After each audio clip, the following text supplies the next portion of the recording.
Good morning students, मैं आनंद Fidelis आपके सामने फिर प्रस्तुत हूँ ई लर्निंग क्लास में। जैसा कि हम लोग पढ़ रहे थे कक्षा 6 के लिए संधि, और संधि में संस्कृत हम लोग देख रहे थे, संस्कृत में संधि के बारे में। बच्चों, जैसा कि मैंने बताया था संधि के बारे में कि दो वर्णों के मेल से जो विकार उत्पन्न होता है उसे हम संधि कहते हैं। उसके लिए मैंने एक फॉर्मूला भी बताया था, यानी फर्स्ट फॉर्मूला जो था, यानी वर्ड प्लस वर्ड बराबर क्या होता है? संधि। संधि अर्थात मैंने बताया था कि दो वर्णों के मेल से जो विकार उत्पन्न होता है उससे हम संधि कहते हैं।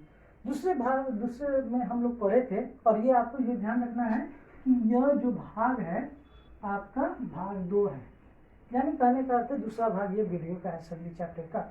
और दूसरा जो हम लोगों ने देखा था स्वर संधि, तो स्वर में भी मैंने परिभाषा के तौर पे एक फॉर्मूला भी बताया था मैथ्स की तरह। दूसरा फॉर्मूला जो था स्वर प्लस स्वर इक्वल टू यानी बराबर स्वर संधि।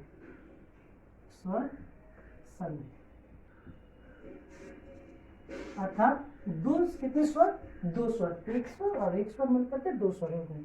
तो 2 स्वरों के मेल से जो विकार उत्पन्न होता है, यानी बराबर को हम लोग विकार यानी परिवर्तन के बारे में बतलाया था, विकार उत्पन्न होता है उससे हम स्वर संधि करते हैं। बच्चों, आज हम लोग देखेंगे व्यंजन संधि। तो व्यंजन संधि भी हम उसी तरह देखेंगे फॉर्मूला के आधार पर। आप देखोगे कि थर्ड फॉर्मूला मैं बता रहा हूं, यानी व्यंजन अर्थात व्यंजन के साथ स्वर अथवा व्यंजन के मेल से क्या होता है? जो विकार उत्पन्न होता है उसे हम व्यंजन संधि कहते हैं। व्यंजन संधि। बच्चों, ये अवश्य ध्यान देना है कि जो पहला जो होना चाहिए वो यानी प्रथम शब्द का अंतिम वर्ण क्या होगा? व्यंजन होगा। उसके बाद वाला जो स्वर होगा या तो वो स्वर होगा या तो वो व्यंजन होगा, यानी बाद वाला जो शब्द होगा वो स्वर होगा या तो व्यंजन होगा। तो हमारे फॉर्मूले के आधार पर हम देखेंगे कि व्यंजन के साथ स्वर अथवा व्यंजन के मेल से जो विकार उत्पन्न होता है उससे संधि करते हैं। किताबी परिभाषा को भी देख लीजिए आप। व्यंजन वर्ण के बाद स्वर या व्यंजन आने पर उनके मेल से जो विकार उत्पन्न होता है उसे व्यंजन संधि कहते हैं। आपकी किताब में दिया गया है, मैंने बताया कि या तो अगर आप किताबी परिभाषा लिखो या मेरी परिभाषा लिखो, दोनों सेम ही है। और यानी अभी तक आपने 3 फॉर्मूले यानी मैथ्स की तरह 3 फॉर्मूलों को आप लोगों ने जान गया है। अभी हम देखते हैं, कुछ उदाहरण देख लेंगे।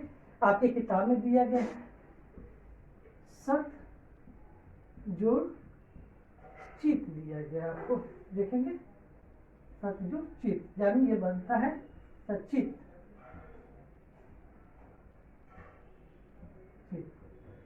सचित होता है अर्थात यहाँ पर अंतिम वर्ण क्या है? त है, और त है अर्थात यह व्यंजन है। और उसके बाद वाला क्या है? वो च है।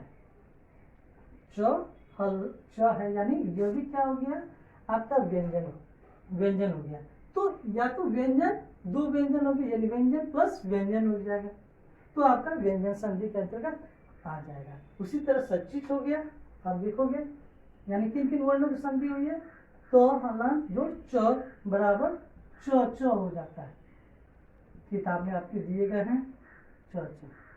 उसी तरह जगत जोड़ ईश, जगत जोड़ ईश क्या बन जाएगा? जगदीश। जगदीश बन गया। यहाँ पे बच्चे ध्यान देंगे कि यहाँ पे कुछ नियम होते हैं, उस नियम के अनुसार ही यह तय किया जाता है कि कैसे चर्चा होगा या कैसे जगदीश बनेगा। तो व्यंजन के रूप में अगर आप देखेंगे कि जितने सारे क वर्ण जो होते हैं, कवर, तवर, चवर, पवर, यानी क च ट थ प, क च ट त प, जितने सारे ये वर्ग होते हैं, यानी क से कवर, च से चवर, यानी उसका जो होगा तीसरा वर्ण हो जाता है, यानी क ख ग अंग। तो अगर क आए अंतिम में, अगर क आता है प्रथम शब्द के अंतिम अंग क आता है तो क किस में बदल जाएगा, ग में हो जाएगा। उसी तरह च होगा तो च, छ, ज, झ, ञ। तो यहाँ पे च किस में बदल जाएगा, ज में बदल जाएगा। तो किस में बदल जाएगा, ट, ठ, ड में बदल जाएगा। तो किस में बदल जाएगा, जो अभी आप देख रहे हैं क, थ, द, यानी ये किस में बदल गया, द में। इसीलिए यह जहाँ पे त है ये त किस में बदल गया, द में बदल गया और बड़ी ई की मात्रा यहाँ पे हो गई और स का स हो गया, यानी जगदीश। इसी उदाहरण को आप लोग लिख लोगे जो कि आपकी किताब में दिया गया है और भी आप अपने व्याकरण किताब में देख सकते हो, हिंदी व्याकरण किताब में भी। अब हम आते हैं नेक्स्ट, विसर्ग संधि। इसे आप नोट डाउन कर लोगे कि कॉपी में। अब इसके लिए भी एक फॉर्मूला है, आप ध्यान में रखोगे। चौथा फॉर्मूला जो है विसर्ग, विसर्ग का चिन्ह आपको मालूम ही होगा, यानी विसर्ग के साथ स्वर अथवा व्यंजन के मेल से जो विकार उत्पन्न होता है उसे हम विसर्ग संधि कहते हैं। संधि कहते हैं। बहुत ही आसान है बच्चे, अगर ये फॉर्मूला अगर आपको याद हो जाते हैं तो हमेशा आप इसकी परिभाषा को अच्छे ढंग से लिख सकते हैं। तो अभी हम देखेंगे किताबी परिभाषा को देख ले।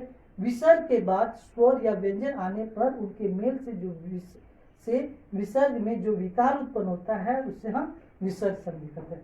और मेरी परिभाषा है, विसर्ग के साथ स्वर अथवा व्यंजन के मेल से, स्वर अथवा व्यंजन के मेल से जो विकार उत्पन्न होता है उसे हम विसर्ग संधि कहते हैं।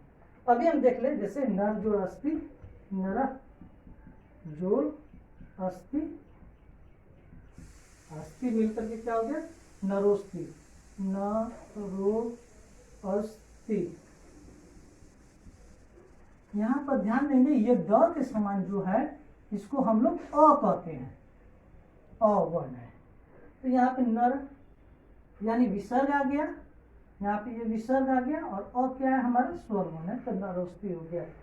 उसी तरह आप देखोगे निर्भय, नि जोड़ भय, क्या हो गया आपको, निर्भय, निर्भय। अब देखोगे यहाँ पे नि विसर्ग हो गया और भ क्या है, व्यंजन है। तो इसी तरह यह परिभाषा भी क्लियर होता है कि विसर्ग के साथ स्वर अथवा व्यंजन के मेल से जो विकार उत्पन्न होता है उससे हम विसर्ग करते हैं। उसी तरह निश्चल, निरोग, निरोग जिसको हम कहते हैं। बच्चे आप ध्यान में रखोगे, आपका होमवर्क यही है कि इन जो भी 4 फॉर्मूले हैं आप अपने कॉपी में लिख लोगे संधि चैप्टर लिखने के बाद, और पुनः इसकी परिभाषा लिखोगे, यानी स्वर, व्यंजन और विसर्ग संधि की परिभाषा लिख करके उनके जो भी उदाहरण आपके किताब में दिए गए उसको लिख कर लाओगे। सभी परिभाषा को